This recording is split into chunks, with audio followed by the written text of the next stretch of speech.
Good afternoon, everyone. Hopefully, everybody's staying cool. It's a hot day here in Colorado. It's like 90 degrees right now after all the rain we've had the last couple of weeks. But we're gonna have an afternoon podcast and have a guest who I met at Tropicon Branson, and actually sort of met her a few years earlier at a different event. But we're gonna bring her up now, and this is T. O'Fallon. Hi, T. How you doing today? I'm good. How are you? Not too bad. So you're what's the weather like in your neck of the woods? You're out on the East Coast. Has it been hot or We've gone through ups and downs over the last month. We've had 90, then we've had 50, now we're back up to 65. So I think it's just going to be one of those seasons where we jump from, a 40-degree late spring to a 90-degree early summer. okay, so I have a little bit of a my Facebook did not start for some reason. Why not? Weren't able to stream to the destination. Okay, well, we're going to YouTube, so doesn't look like I can. Well, every now and then I have a little bit of a technical glitch, but it's going to YouTube, so we'll see. Sometimes it gives me an error and it still works. So, but anyway, tell us a little bit about yourself, all the important things that brought you into this world of writing books. I was born and raised in New York, born in New York City, grew up outside the city. Um, Moved to New Jersey for 17 years, then from there to Colorado for 5 years, your home state, and then back to New York. And no, I can't really explain why I don't have the accent that everyone expects me to have. um, at some point, I'm in college and I had to decide on a major, and I really couldn't figure out what I wanted to be when I grew up. So I bounced around from architecture to geology, geography, environmental science, and writing and law enforcement was not even a blip on my radar at that point. I had a very circuitous route to both of those endeavors.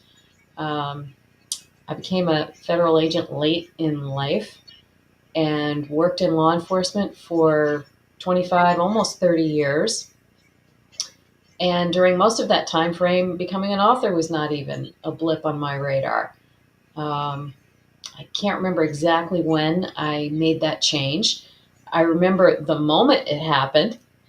Um, my boyfriend and I were sitting on a beach in Wrightsville Beach, North Carolina, where we go for several years. And we have our favorite bookstore we go to, and we buy our beach reads for the week. So I bought one from a very well known author. Jump ahead, the next day we're sitting on the beach, we're enjoying our books, the sun. And this book wound up being a DNF for me. And it's very rare for me to not finish a book. So I literally threw it into the sand.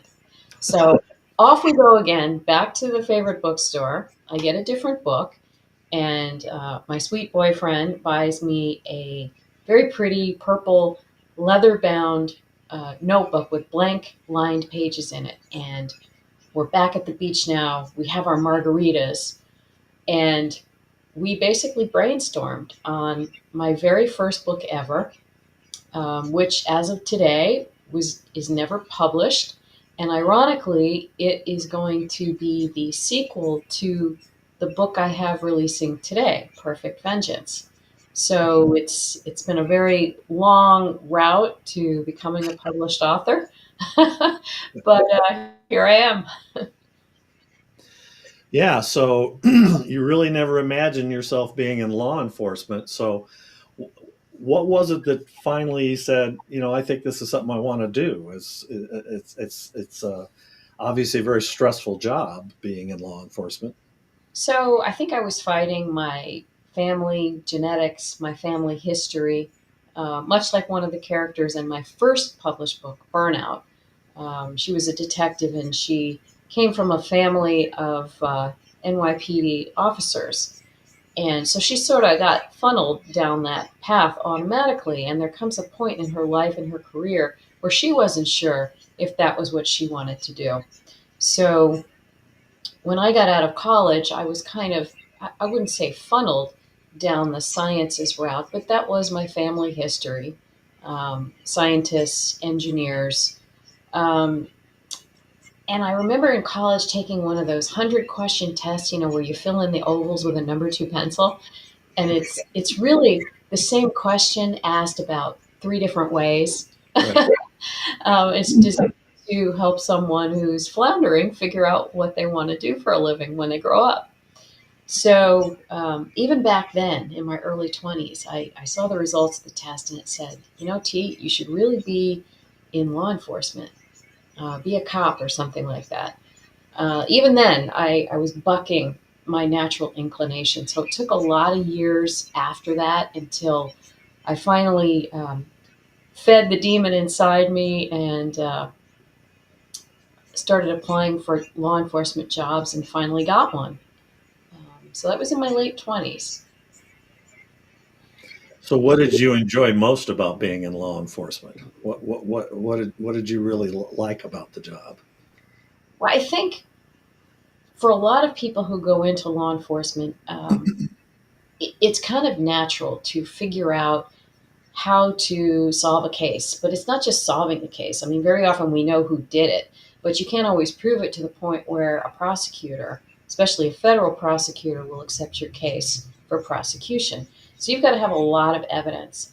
Um, I found the process of putting a case together that is solid enough that a federal prosecutor would take it to court if necessary was very challenging. We always know what evidence we need, but we can't always get it. So you have to be able to sometimes think outside the box and find other ways to get enough to convince the prosecutor that you have a good case. So it's like putting together a puzzle, but it's not like you can just reach into the box and grab all the pieces and in time put that puzzle together. You've got to figure out ways to get all these parts in different places that you don't necessarily expect when you start a case. So the thrill of the chase to me has always been fascinating. That's interesting. You say a lot of times you pretty much know who did it, but you can't prove it. Of course, when you watch cases or read books, there's always lots of red herrings, right? There's different things, and you think it's this person, it's not actually that person. It turns out to be someone else, and all that. Is that true sometimes in real cases where you would be fooled? Or do you think a lot of times you really knew who it was? It was just proving that point, proving who it was. Off the top of my head, I can't really think of a case where I didn't know who did it, at least at some point by the middle of the investigation. It may have happened and I just forgot about it. Yeah.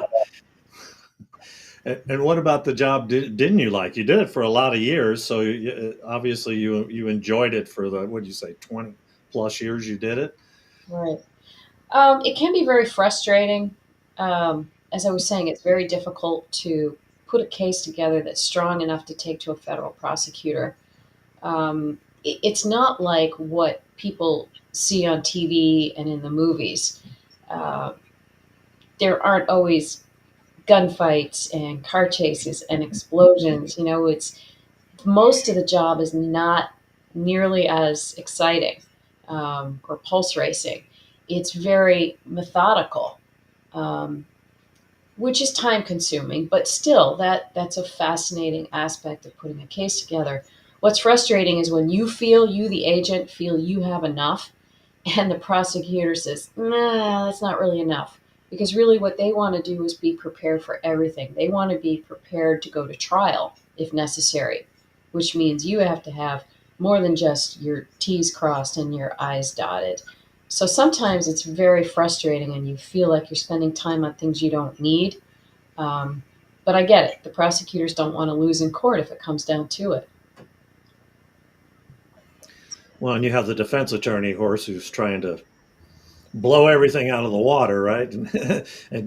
And screw up all that evidence that you put together and find legal ways to get around it and stuff too. So that's Always. always, struggle. Always. So you you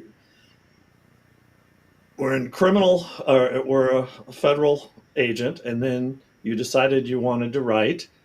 So you had mentioned he had given you this little book. So, and it kind of has turned into something that you're going to release now. So, who were some of the influences that you enjoyed reading that made you think, yeah, I want to, or maybe someone, like you said, the book you threw into the sand you didn't like. Maybe it's like, I could write this better than this author did. Well, that's exactly how the conversation with my excuse me, my boyfriend got started. He said, T, I've read your reports. You're a good writer. Now, Mhm. granted, those are nonfiction, but he's really the one who gave me that nudge that I needed. So that really is where it all started. And there have been a number of authors I've read. They're not always suspense or romantic suspense writers. I read a lot of Karen Slaughter. I've always liked Karen Robards, Karen Rose, Lisa Jackson. Julianne Walker writes romantic suspense, and the thing I love most about her writing is she has an exciting prose. It's just every sentence, it's just her word choice is really interesting. And that's the kind of prose that I strive to emulate. On the flip side, I love non suspense. Judith McNaught has a very old book called Paradise. I have it on my shelf right here, and I read it so many times. It's one of those paperbacks that's falling apart and has to be held together with a rubber band. Might be worth some money someday, huh? Other than it's falling apart, right? That kind of loses that. So, so you mentioned romantic suspense. So, how would you describe romantic suspense for those people who maybe don't understand? Because obviously, you have two elements there, and there's obviously going to be a balance. Sure. So, romantic suspense is a subgenre of romance. Romance has multiple subgenres: rom com, paranormals, um, cowboy romances, Christian romances. The list goes on and on. I always enjoyed reading thrillers, suspense that don't have romance. And I think I read my first romance novel when I was about 14. I'm going to jump back for a second. Um, my family and I always vacationed at the time in Hilton Head. So my brother and I would get a room, two beds, and there's always a table in between, and you open the top drawer, and there's always a copy of the Holy Bible, especially in the South. So for some reason, I was fascinated with looking at Bibles. So every time we go to a hotel room, I pull open the drawer and look for the Bible. So one day I did this. The Holy Bible is there, and next to the Holy Bible is this other book. So I grabbed this book and I tore through it during this vacation. And it was some kind of a romance novel involving a young woman. And it was the first of its kind that I ever read. My mother never read romance novels, so this was very new to me. And I just got hooked and started going to the library and taking out everything I could find. And back then, there were a lot of historical romances. And I think the romance novels since then have really jumped into a whole lot of other categories. But I ultimately got hooked on romantic suspense. And coming from a law enforcement career, it seemed like a natural segue to write that. It kind of merged my job experience with my love of romance novels. So what is a romantic suspense? It's really a blend. Obviously, it's a full-blown romance with a start and a finish and a happily ever after, and it's set against the backdrop of some kind of a crime story. Um, there are varying degrees of each. Mine are probably about a 50-50 blend of romance and the suspense story. It might vary a little bit from book to book. And I would say that One of the things that has changed since I started writing is I think with anything you do over time, you get better at it, whatever it is, cooking, writing. And I found that my plots have gotten a little more complex over the years. I would still say I have about a 50-50 mix, though, of romance and suspense. Maybe sometimes I stray into the 60% suspense. Well, I think that's natural as a writer. I do this. I've done the same thing. My first books are fairly simple cases and all that, and maybe not as many characters. And I have, some of my books now I have 50, 60 characters in there with varying degrees of lots of depth and plot twists. So yes, over time that I think that's normal. Maybe your books even gotten a little longer over time as well. Maybe a little bit. Yeah. Yeah, the publishers generally want. Well, it varies. They've pretty much given me carte blanche, but I would say mine are 95 to 98,000 words. And that's relatively long. I mean, there's some that say 80,000 is sometimes is cut up, but I think when you get it, especially thrillers and stuff like that, which I write, a lot of those books can be quite large. So a 90 to 95 is that's still pretty good sized book. You've got a lot you can do with that. So you're traditionally published, then I'm guessing. You sounds like. Right. However, the book that's coming out today, Perfect Vengeance, is my very first foray into the indie publishing world. Oh. So self-published or Yes, self published. self-published? Yeah. Yeah, we got into that when at Left Coast Crime or one of the other events I did. There was a little bit of confusion about. They said indie, and I guess there's a difference between indie and self-published. So indie, there are indie publishers as well. So as all those. So let's talk about your book. So what was the first thing you released? What was the very first book you put out? The very first book was Burnout, which is the first in my NYPD Blue and Gold series. And this is the one where the heroine is an NYPD detective.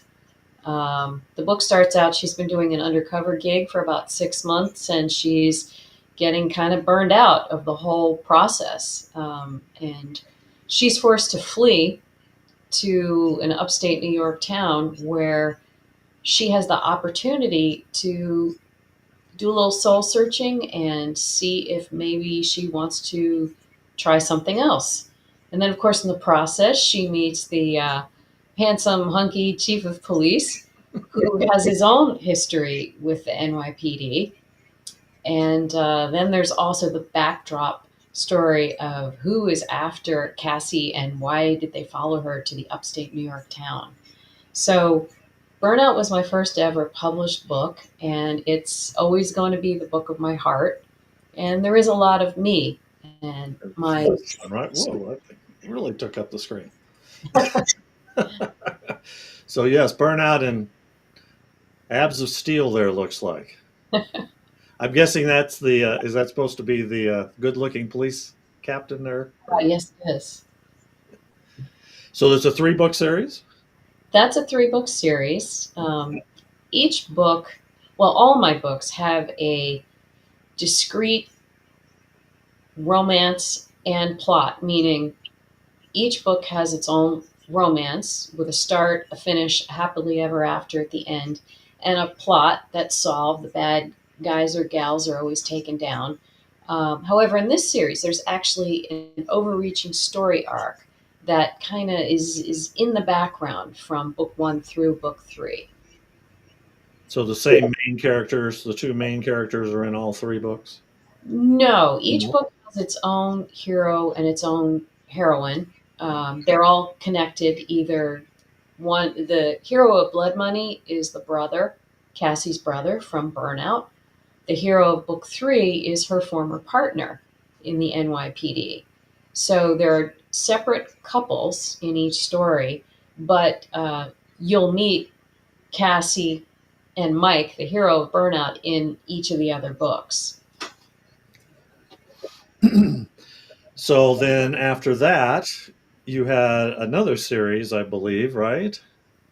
Right. So as the NYPD series was coming to an end, my editor at the time said, T, I've noticed you've been posting a lot on social media about your dogs with photos of my dogs. And she asked me, have you ever thought about writing a canine series? And I said, no, I haven't. So thus began the 7-book series called the Federal Canine Series. And this series, it focuses on a different agency in each book. And it's about a group of guys, a band of brothers, the whole protector romance. Um, they all know each other through training and supporting each other at various law enforcement functions. Um, and each book, again, is a separate story with a start and a finish. And you'll keep meeting the hero for each successive book in the previous book to sort of whet your appetite. So there are those, looks like, right? Is that the correct Right. one? Yep. So it looks like you have some different dogs, at least if the covers are accurate. Right. I like to think that I've done a good job of not just keeping all the books from being cookie cutter based on what agency the guys work for, but the dogs as well. I've tried to have a different breed of dog. And one of the best comments I've gotten more than once, which always brings a smile to my face, is when someone comments about how they loved this dog or that dog in a book because they said I've written it well, and they always felt like the dog is another third protagonist. Right. So when I hear that, it means I've done my job. If I can make a dog come off like another character, then I've done a good thing. Well, and pets are sometimes people love like pets more than humans, so sometimes that's a part of it too. I have the same. I have one with a canine in it as well, and that's like one of those. Everybody's like, "Wow, I love that character." So, did you Right. have any experience with canine dogs when you worked as a federal agent? So I'd interacted with some, but one of the biggest mistakes I made was just not even realizing that I coulda, woulda, shoulda been a canine officer. Um, Biggest career regret. Having a dog as a partner would have been fantastic and probably a lot easier than working with some of the human people, the human partners I've had. So you sent this picture here. You have a couple of these are your dogs. Yes, these are. This is Loki and Kiri. They are Belgian sheepdogs, also called Belgian shepherds sometimes. Mhm. And is that the type of breed that you've had through the years? I'm sure they're not the only dogs you've had. No, You love they've dogs. varied. This is just where I'm at right now. Yeah. And a Belgian sheepdog graces the cover of Honor and Duty. Is that in the Fed series one? That's number. Honor and Duty. Right. I forget whether it's that's number 6, Yeah. in the Federal Canine series, and that dog's name is Smoke. And then I think you had another canine series, didn't you?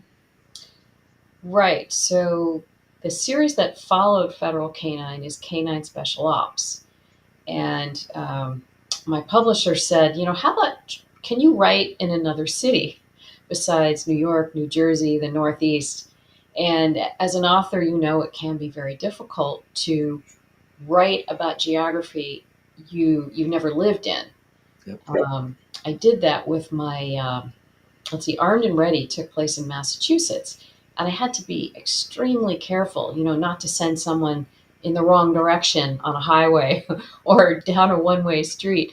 So the only other place I lived for a long time was Denver, um, where I lived for about 5 years. So I was able to intelligently write these stories in the Colorado area. So this whole series takes place in Colorado.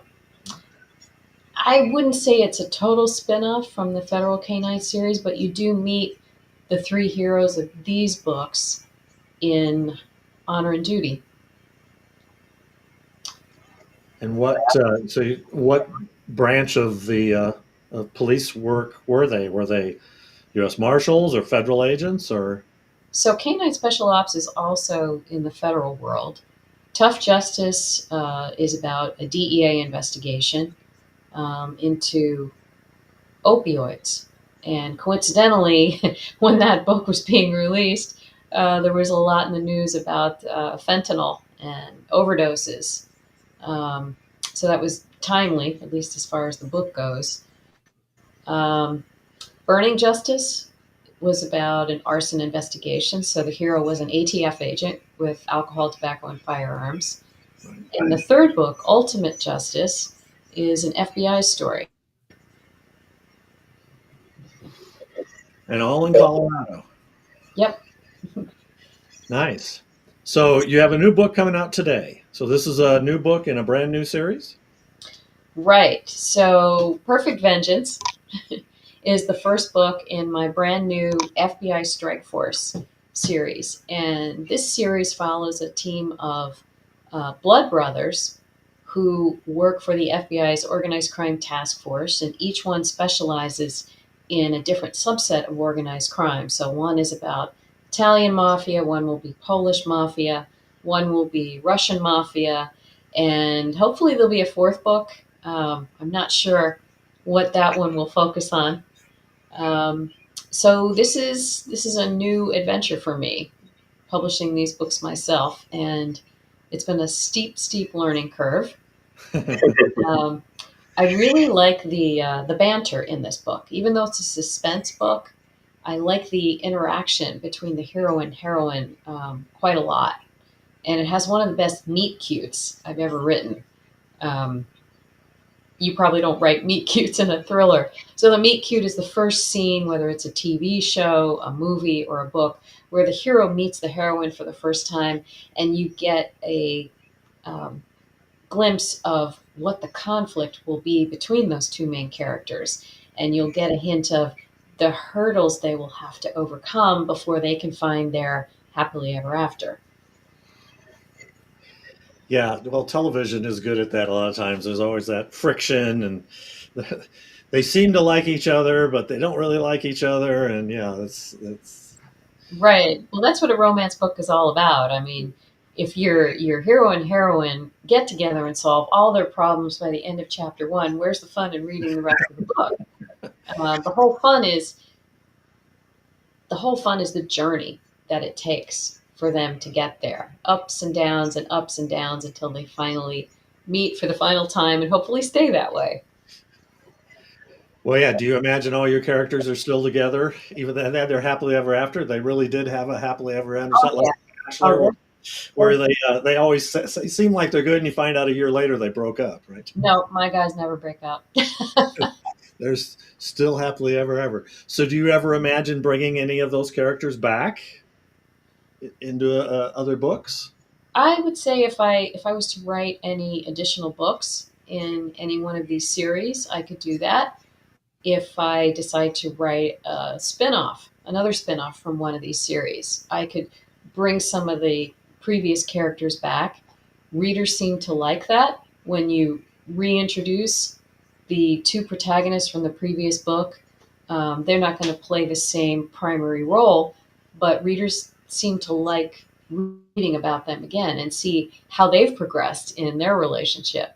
And it gives the characters of the current book something to strive for. You know, they can see how their friends or their brother or their sister found their HEA, and now they want that too. So the new series is self-published. So, and you're envisioning three books, maybe four. Is that what you're? 3 to 4, correct. We'll see how it goes. And have you already written the other ones?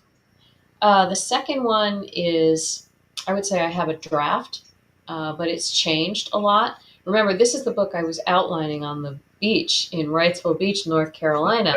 And at the time, that book was not part of a series, it was a standalone. So I've been working on making changes to make this the sequel to Perfect Vengeance.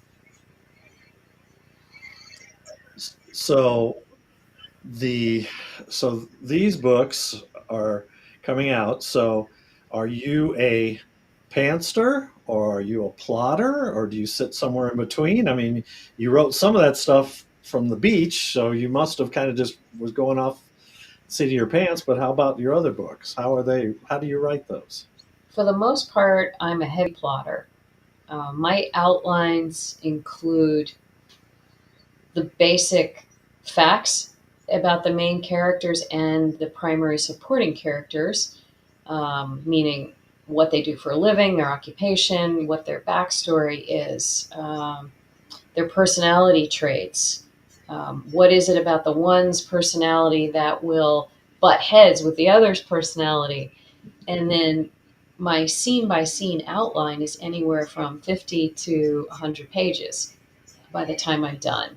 Now, that said, when I actually getting to the point where I'm writing the book, um, things do occur to me organically. Oh, this character would do this or do that, even if it's not something I don't have in my outline. If a character or a scene speaks to you that powerfully while you're writing it, you should probably add it in.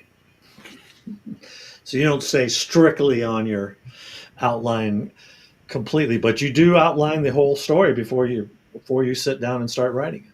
Yes, I find if I don't, I tend to flounder. So I do much better having something down on paper. Well, as a pantser myself, floundering is part of the fun for us. So we just kind of just go with it and see what happens. Sometimes it works, sometimes it doesn't. I'm looking at my question. So one of the aspects of your books obviously is dealing with crime and suspense. So, have you carried over anything from your past that you've dealt with when you worked in law enforcement into your stories that kind of help fuel some of the ideas? I mean, obviously, you can't use the same names and stuff. You got to be careful all those things. But Right. was some of the was there some inspiration from things that you really dealt with in your life as a law enforcement? Sure. And I think that happens to every author. Some aspect of their life outside writing naturally trickles in to some degree. Um, there are some characters that are based on people I've met on the job. Um, Above and Beyond, which is the concluding book in the Federal Canine series, has a utilizes an actual case that the Port Authority of New York and New Jersey um, did at least 5 years ago, probably more like 10 at this point. It was called Operation Last Call. One of the companies that supplies food and those tiny little bottles of liquor to the airline industry. Um, there were people who were stealing those bottles, and that is worth a small fortune.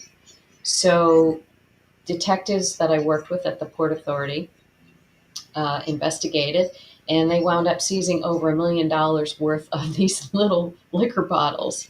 Hence, why it was called Operation Last Call. So many aspects of this case, and of course, I re-interviewed them about the logistics of their investigation. So many aspects of this case wound up in Above and Beyond, the final Federal Canine series. And I also put my two favorite detectives in that book under different names. They're doing a little undercover thing to help out the hero, whose name is Jamie Pataglio. And Jamie is a canine sergeant, so he has his canine partner with him throughout the book.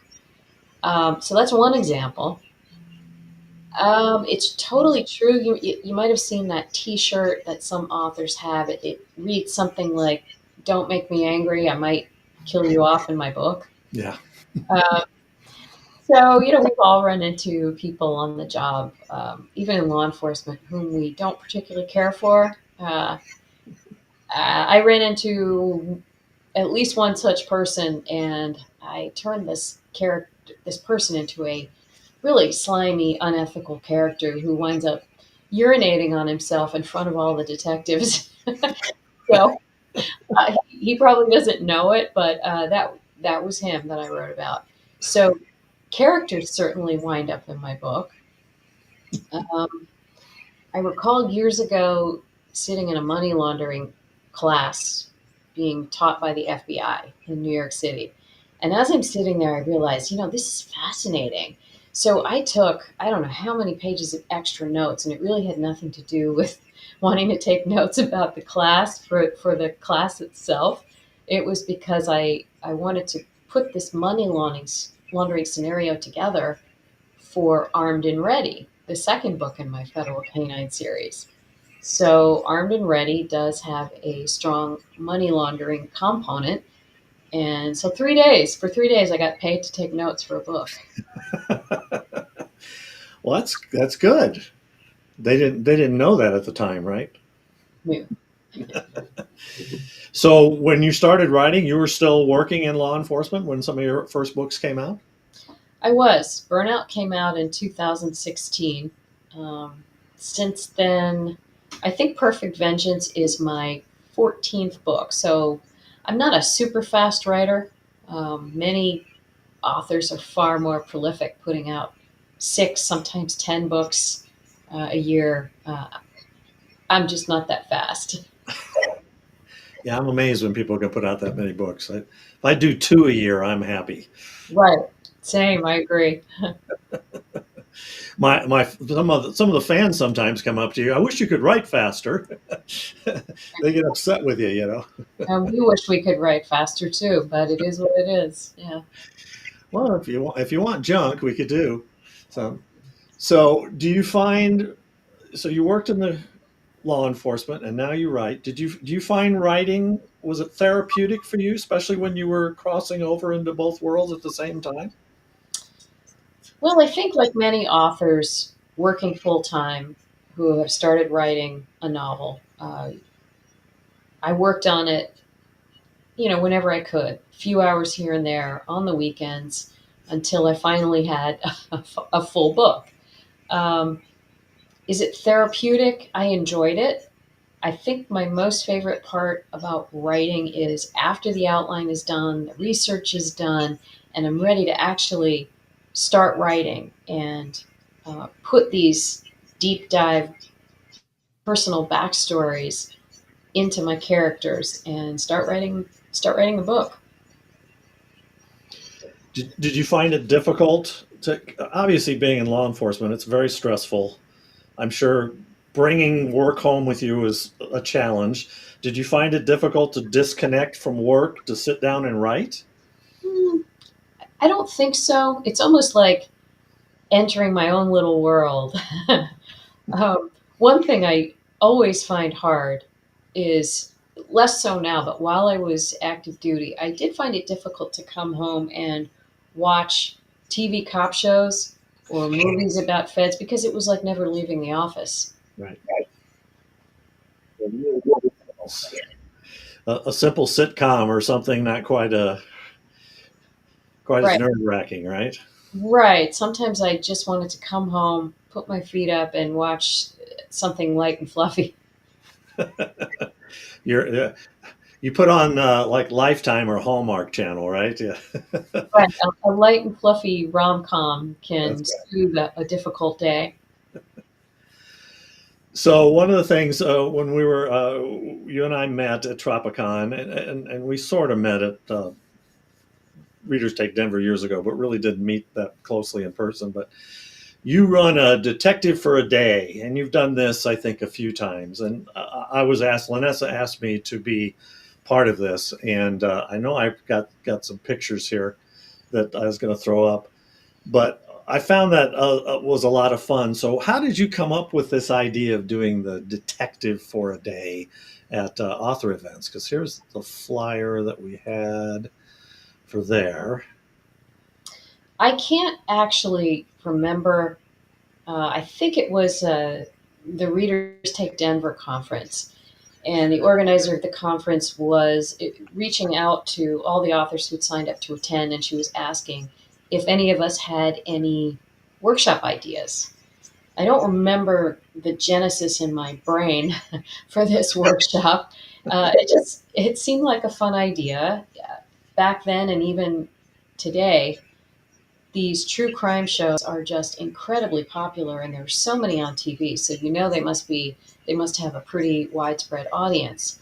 So I just started putting an idea together to essentially take an actual homicide whenever possible, create a script, essentially a bare bones script, with role players who would be played by authors, and then we reenact it, and the audience has the opportunity to interview these people, whether the people are witnesses, suspects, relatives, other law enforcement officers, the medical examiner. They get to ask the questions, get the answers, and by the end of the workshop, figure out who done it.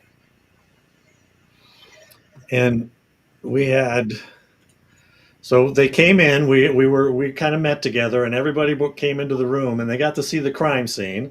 And this is Greg, not real blood.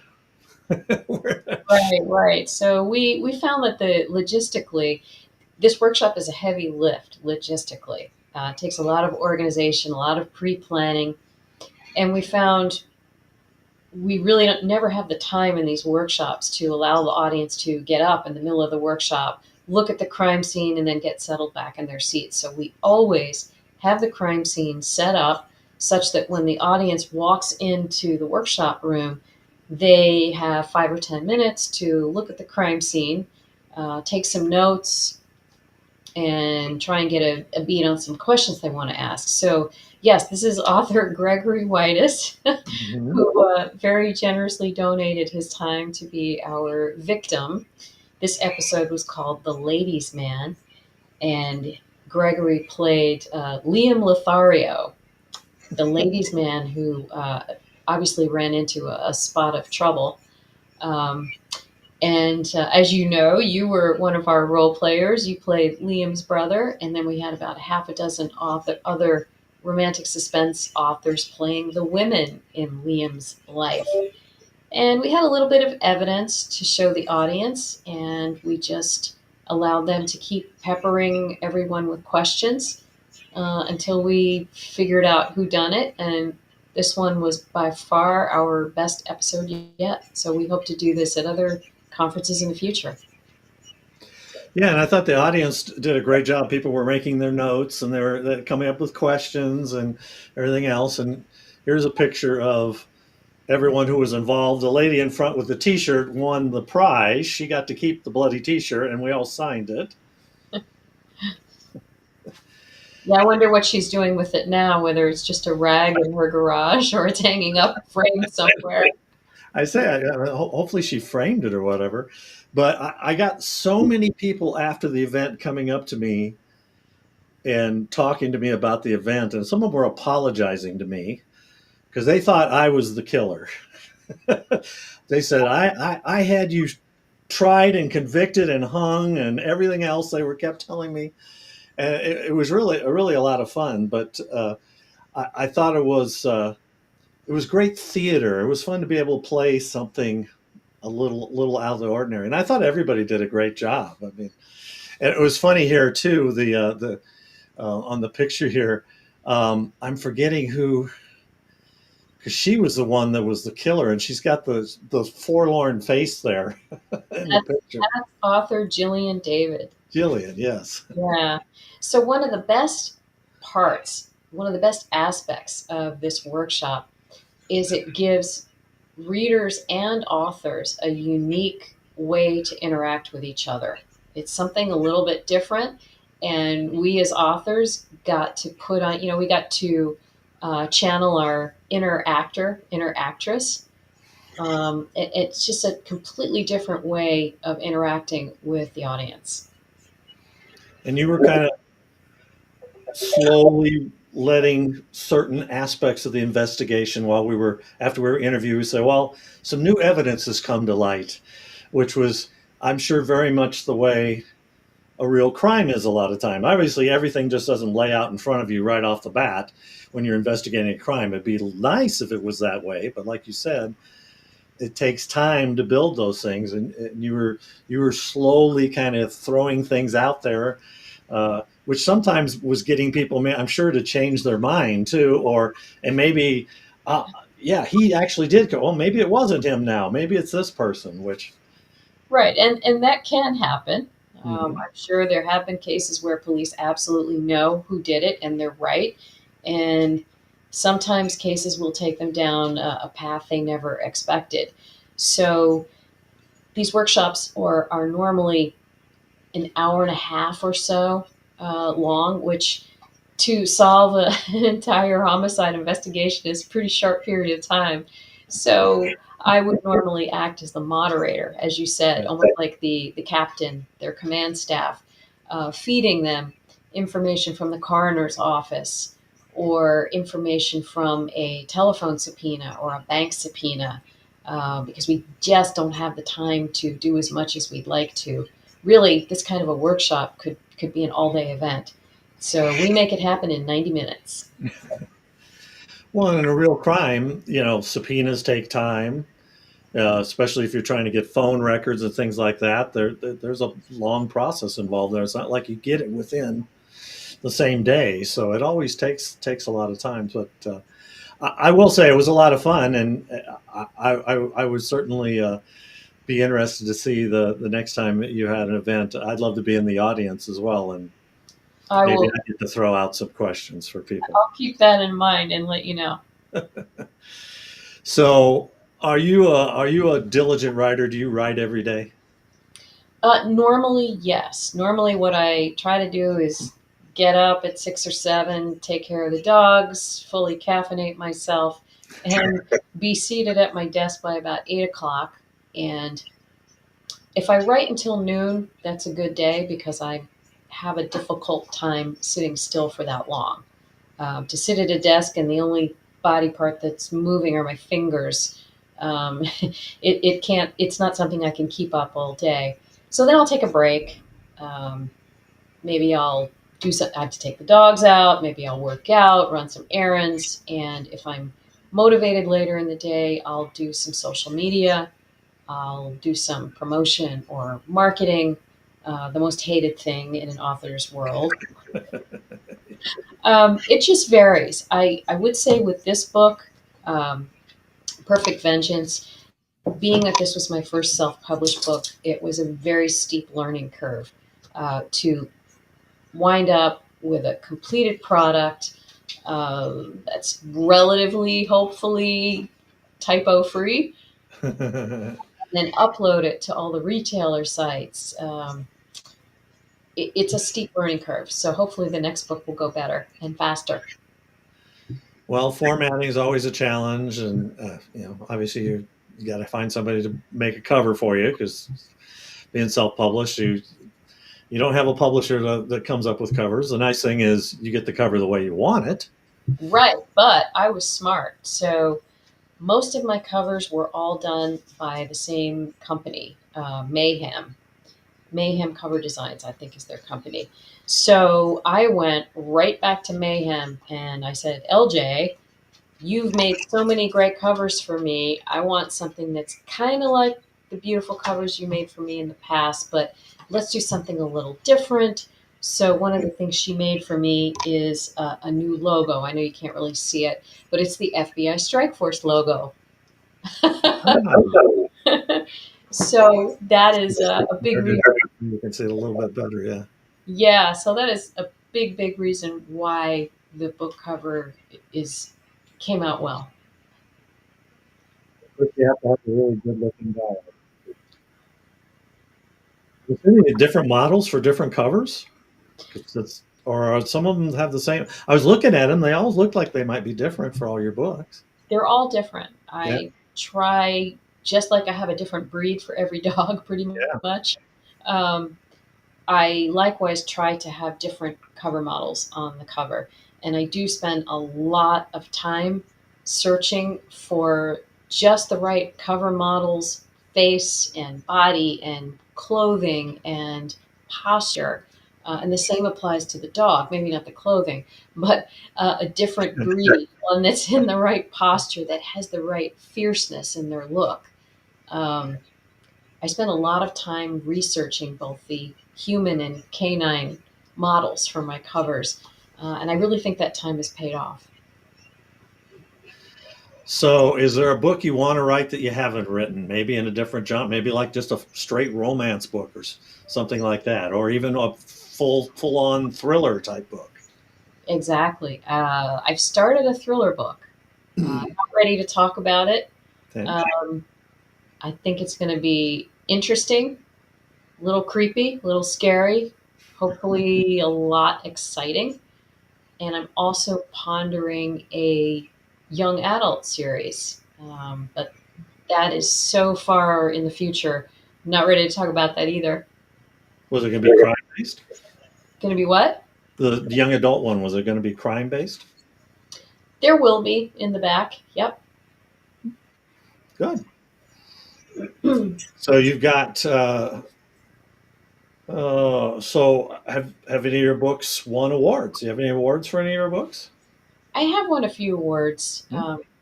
A number of us do submit books periodically to these literary contests.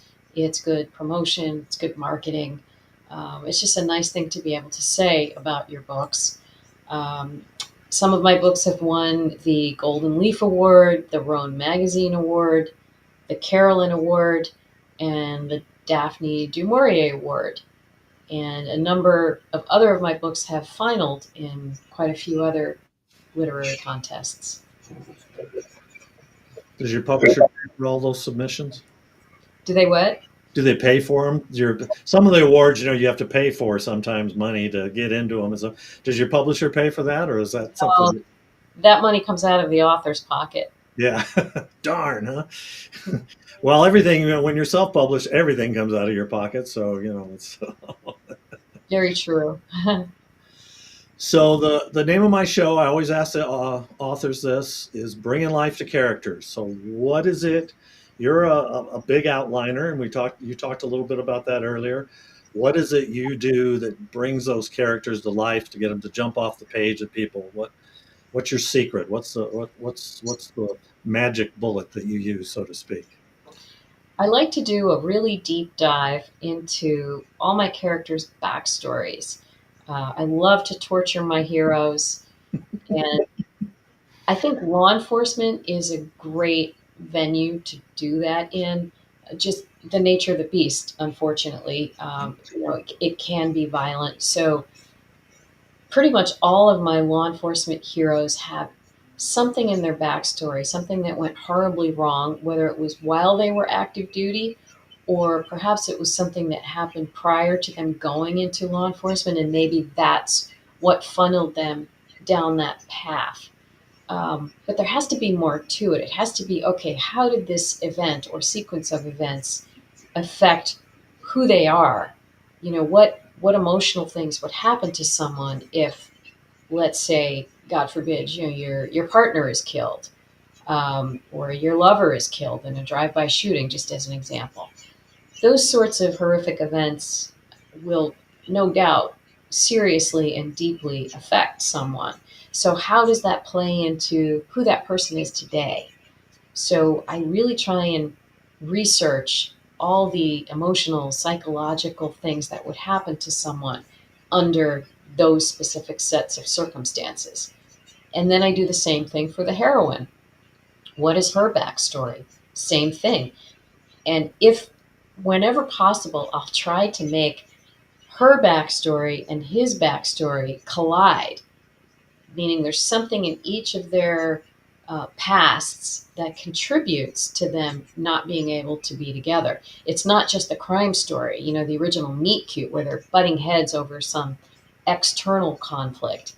These backstory psychological components are more internal reasons why they can't be together. And it usually segues into a character flaw that the hero has, that the heroine has, something that they each have to overcome in order to find their true happiness and be together. Yes, that's sounds great. So what advice do you give aspiring authors who want to get into this crazy business?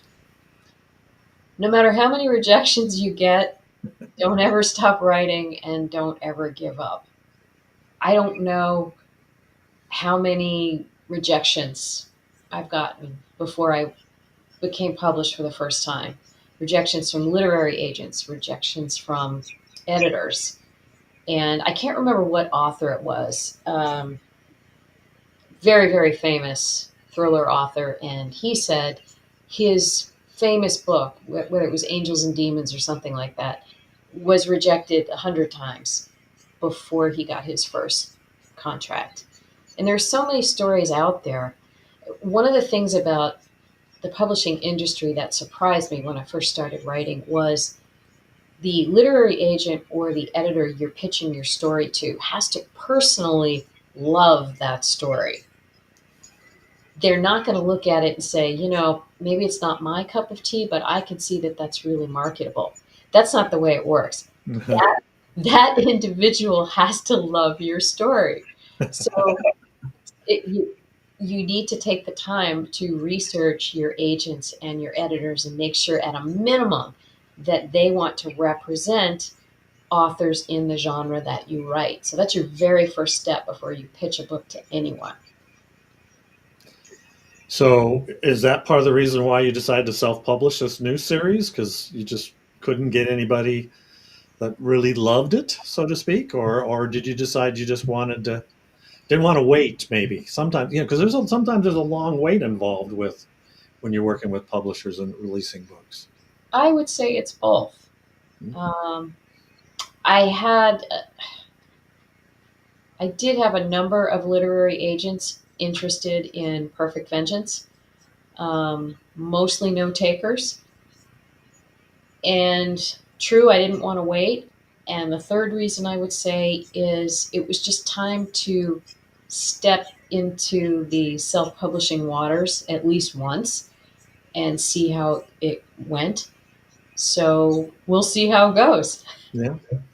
Well, and there's not the stigma there used to be with self-publishing. Anyway, there's a lot of really good books that are self-published. So um, I'm sure you'll do. If you've got a fan base, they're going to find you. I hope so. So, what about marketing tips? We talked? You mentioned it earlier about that bane of the job of having to market your own books. So Right. what do you find? Obviously, doing author events. That's obviously. I'm sure that helps. The Detective for a Day. I'm sure you get a lot of people start looking at your books. As authors, all we want to do is write. If that's what we could do and call it good, we'd all be super, super happier. Um, I like conferences. Conferences, however, are very time consuming, very expensive. Hmm. It's outreach for sure, it's marketing, and the more workshops you can do at any given conference, the more exposure you will have at each workshop. Hopefully, you get exposed to anywhere from 30 to 200 people, depending on the workshop. So, for sure, that's a good way if you can afford it. Um, as far as outright marketing and ads, your followers are your biggest fans. So social media is really important to stay up with. Your newsletters, really important to stay up with. Other than that, no author will tell you this marketing approach, this advertising platform is just the absolute best because it can be different for different authors and different for different books. What was good yesterday might not be good tomorrow. So that's a really tough question to pinpoint just a few things. So, how many author events do you usually do a year? Usually 3 to 4. This year, 2025 is really light. And not I think, definitely it was because this is the first year of my first self published book. And that steep learning curve I was talking about uh, took a lot of time away from writing. So I'm only doing one signing so far for the rest of the year. That's Romanticon in July in Connecticut. Other than that, I need to get back into writing. Yeah, I agree. And you're right about the expense. I mean, it's not only the cost of going to the conference, but then, flying there or hotels and everything else. Are there any go to ones that you generally do? pretty regularly? I mean, there's so many, BoucherCon, Thriller Fest, I think, is this weekend, I think, is in your neck of the woods. Right, right. Well, if I can ever get this thriller book written, Thriller Fest would be on my list. Yeah. So that's a potential for next year. Conferences change, conferences come and conferences go.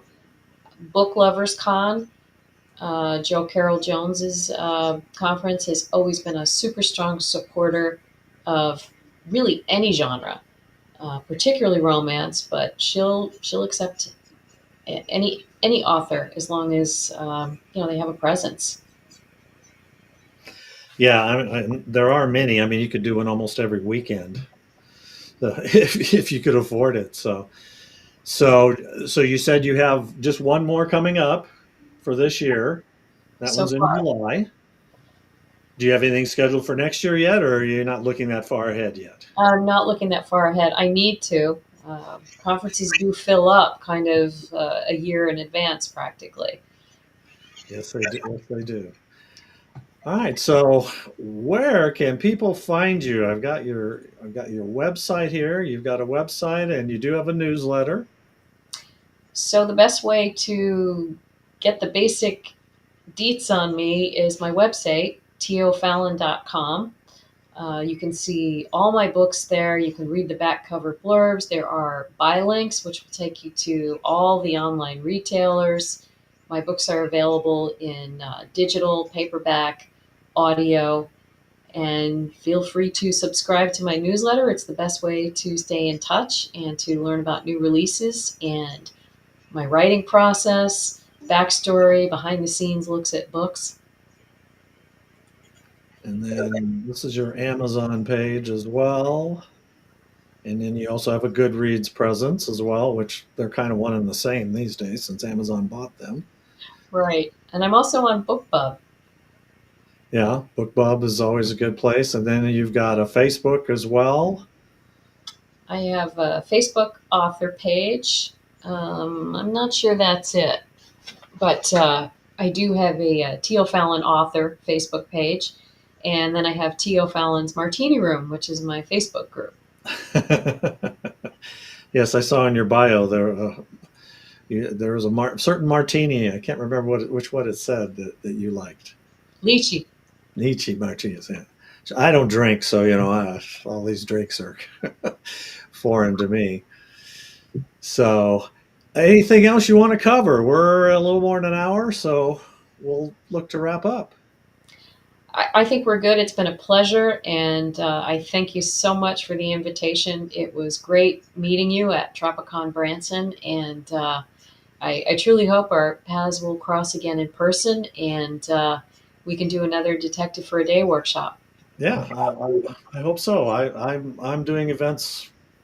I'm going to be at Wild Deadwood Reads and Killer Nashville, and then I'm busy with a lot of craft fairs after that. But I'm always looking. I like Left Coast. I'd love to go to Left Coast Crime this year, but that isn't going to happen. I don't think it's going to be in San Francisco. We're talking about maybe trying to go to BoucherCon in Calgary. I wanted to go to BoucherCon in New Orleans this year, but it's not going to happen either. So, but yes, well, hopefully we do. We do cross paths down the road, and I'd certainly love to watch you. Give me another slimy character to play if you want. I enjoyed being the bad guy. Well, sort of. People thought was the bad guy. I really was kind of a bad guy.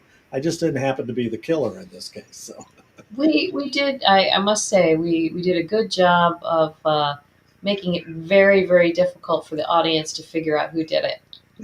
so well, thank you, T. I appreciate you having you on. I will send you the links and file for the download. Hopefully, it works. We lost our Facebook feed, so anyone on Facebook didn't get to watch us, but YouTube was still up. So we'll hopefully have all that. But I appreciate you being on. Best of luck with your new release. Hopefully, it shoots to the top of the charts, or at least one of the charts. Right? Amazon has so many different charts. So Wouldn't that be nice? Well, thank you very much. It was my pleasure. yeah, take care.